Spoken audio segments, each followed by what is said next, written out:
Welcome to Rick's Corner, brought to you by Old School Labs, the brand I trust and the only one I put my name to. Use my code drasin12 on the link below. Welcome to Rick's Corner. The man, the myth, the legend. Now on with the show. Welcome to Rick's Corner. I got Jerry Brainum back. We're going to talk today about creatine, right? Yes. Yes. Yes. Creatine. Mark Albert. Yes. There's a lot of different types of creatine. There's a few types, and you want to take what's best for you. The biggest complaint I hear from people, it upsets my stomach. Right. And it does to a lot of people. Oh, and I'll tell you why. Because a lot of people don't realize creatine is an amino acid byproduct. Right. It's made from 3 amino acids: arginine, glycine, and methionine. Now, why is that important?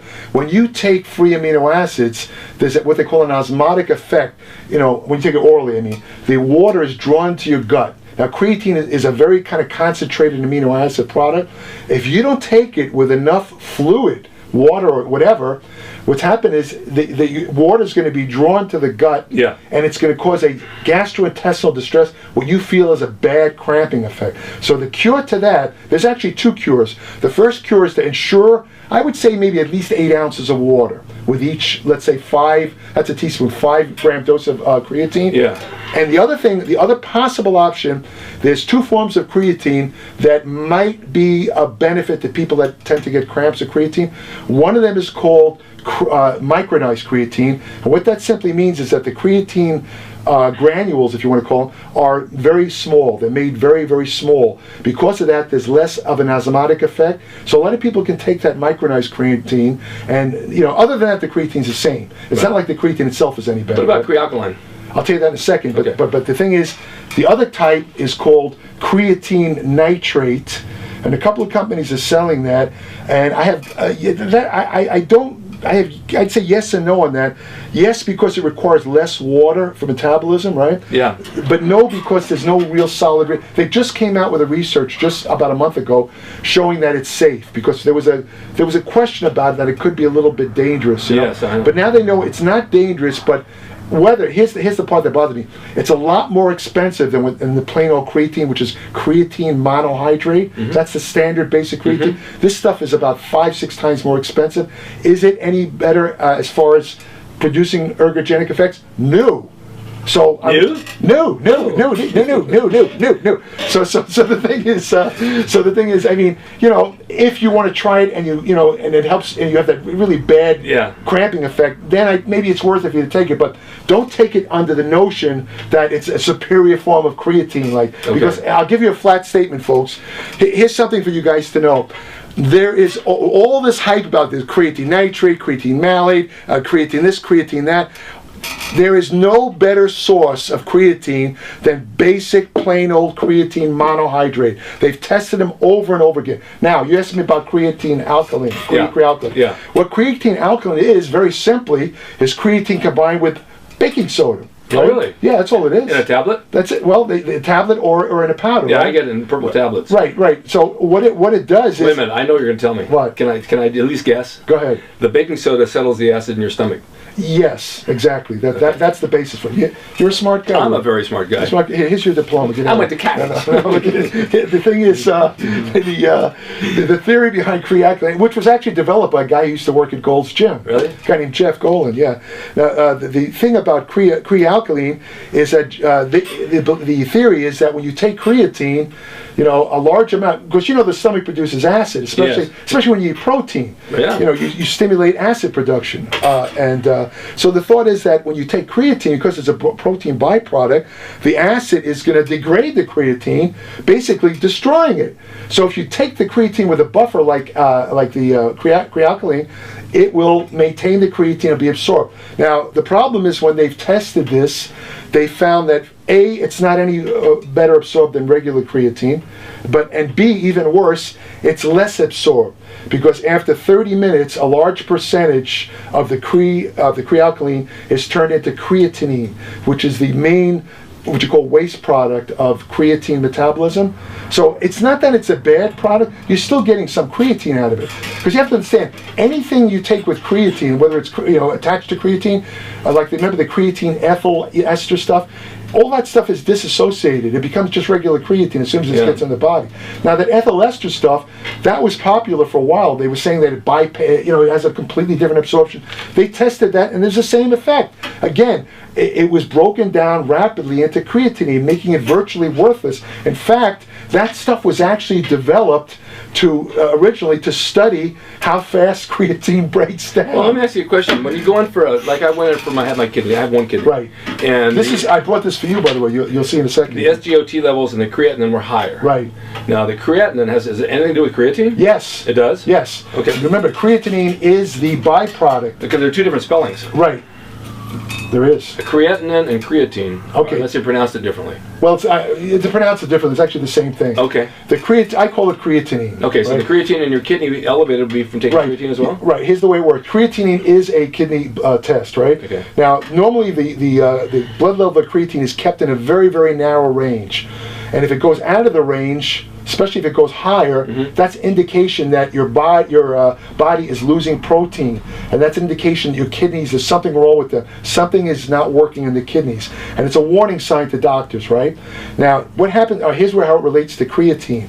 When you take normal dosage of creatine, when I say normal, I mean 5 grams, which is a teaspoon. That's what you would take for a loading dose. A loading dose would be 5 grams about 5 times a day, 20 grams a day for 5 to 7 days. And then after that, you do a maintenance dose, which is 2 to 3 grams of creatine. Here's the answer. If you take the 2 or 3 grams or 5 grams of creatine, there's no effect on the creatinine, right? Now, let's say that you're on a loading dose of 20 grams a day of creatine, and let's say the next day you go to have a blood test done.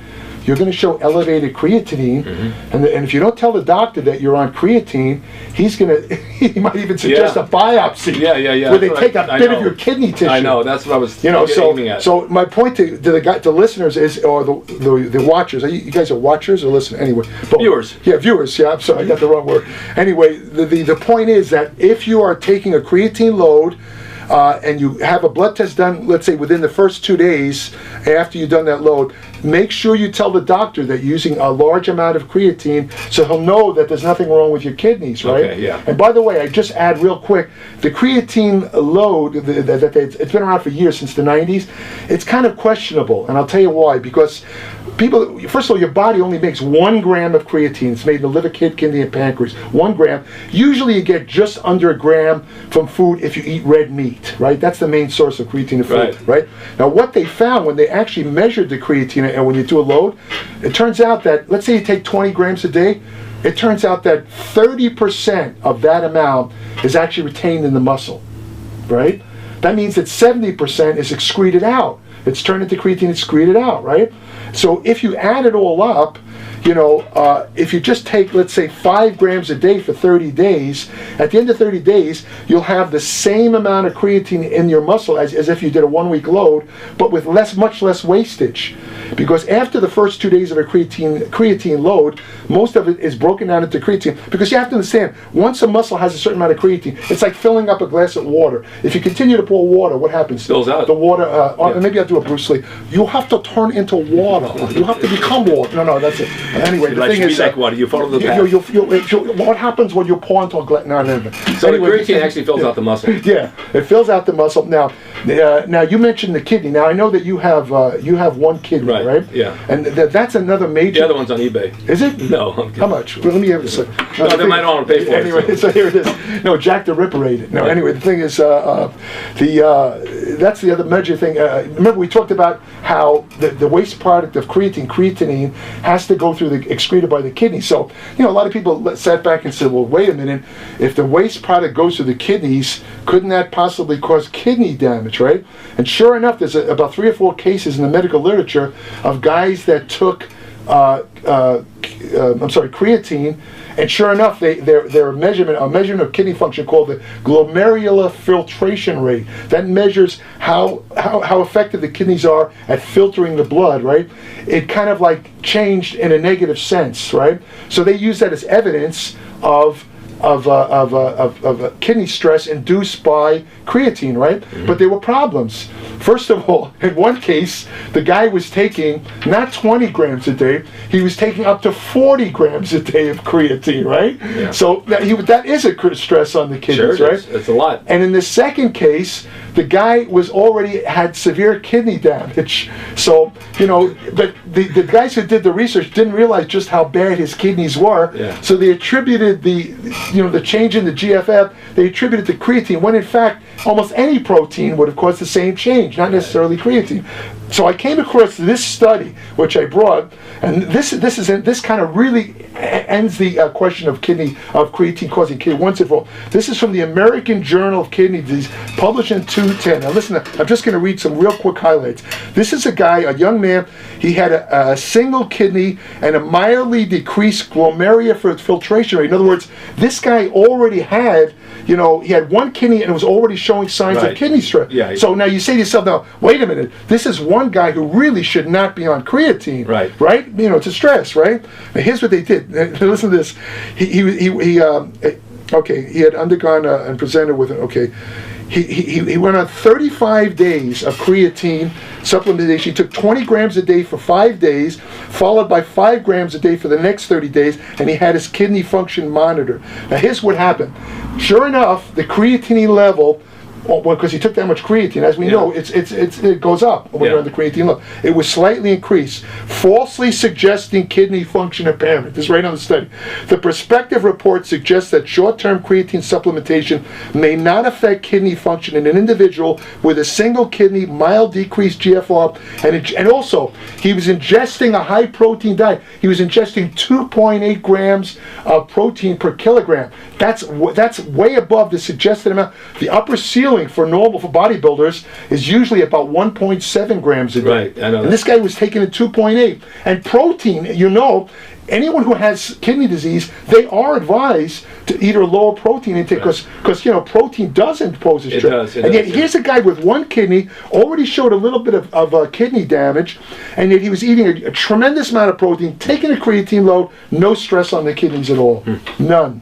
So we just suggest that people can take it? Yes, absolutely. Will it make a big difference in their training? Oh my God! It increases. You get about a 20% increased storage in the thing. It increases. It increases what they call anaerobic effectiveness. I think the figure is about 20%. It doesn't sound like a lot, but it is. In the workouts, it's a tremendous. 20% is quite a bit, right? And creatine works best if you eat meat regularly, because meat's the best source of creatine. You're actually automatically loading your muscles with creatine. Right. So the people that creatine honestly works best for are vegetarians who eat no meat. In fact, creatine works so well for them that not only does it make their muscles much more efficient, but some studies show it actually increases their thinking ability. It almost acts like a smart drug, but it only happens in vegetarians. Because remember, they start out with I'm not a vegetarian, I'm a vaginitarian. A vaginitarian, that's a good one. It's a different theory. Yeah. All right, let's talk about your newsletter real quick because we're going to close out. And where can we get the newsletter? The newsletter is at www.appliedmetabolics.com. Okay, I'll put this up there. Right now, I have now 5 issues online, right? Yeah. And I'm not going to read all of these, but this is just some of the things like I've covered in past issues. Does creatine cause venous thrombosis? That's basically blood clots. I have preparing for natural bodybuilding from a nutrition. That's all the nutritional things you need to know. What is the relationship between low carb diets and fatigue? Do you have to do hours of aerobics?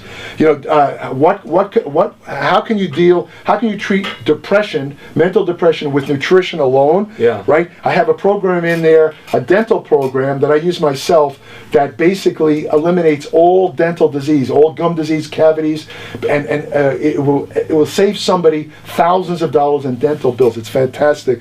Are there estrogens in food supplements? I talk about that. The long-term effects of, there's a comparison between bodybuilders who took steroids for years and bodybuilders who took no steroids. What's the difference? What happens in the long term? Right. See, there's not a lot of information about that. Good stuff in there. Yeah, and then I have a huge article on how to boost exercise recovery and reduce muscle damage. Now think about that. That's a tremendous, everything known nutritionally that'll help that. Then I talk about it. There's a new fat loss supplement they discovered a thing in certain foods that knocks out your appetite and causes fat loss better than any drug on the market. It's found naturally in foods. The only thing about that is I don't like to curb my appetite. Yeah. I like to lose body fat, but I still want to eat. Right.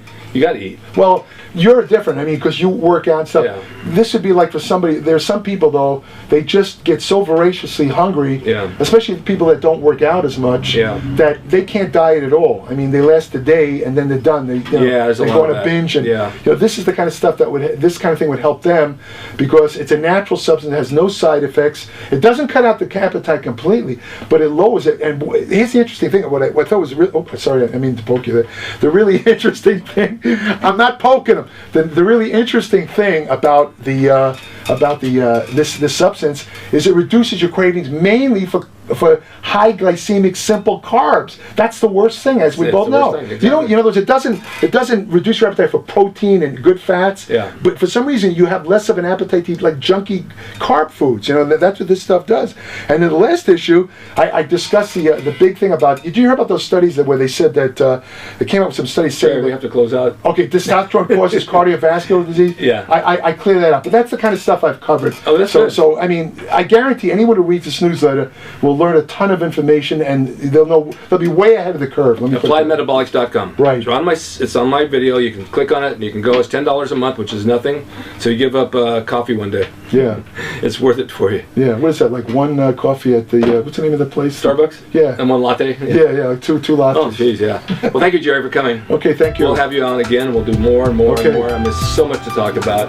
And thank you guys for watching and becoming viewers of Rick's Corner. It's always a thrill to start the new year with Jerry and a few of the other guys I've had on here. And stay tuned for more. We'll be back next week.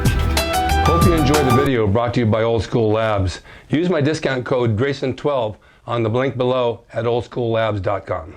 Hey everyone, now you can have the Gold's Gym logo drawn by me, the artist Rick Drasin, personalized and made out to you and signed by me to frame and put on your gym wall or wherever you see fit to do so. It's a piece of bodybuilding history. It will never be duplicated again. It's the largest selling icon t-shirt logo in the world, and I'm the guy that drew it, and I will draw it for you. Just go to my website, rickdrasin.com, and order there. You can pay through PayPal, and it'll be sent out right away.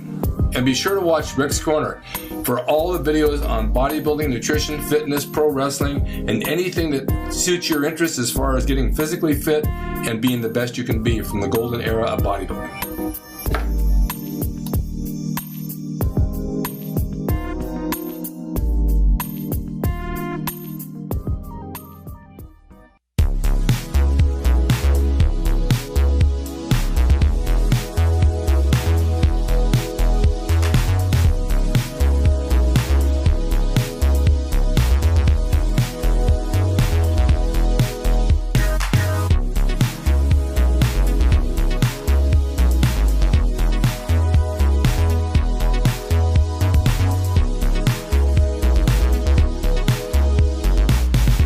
It's Rick Drasin. He's the equalizer, baby.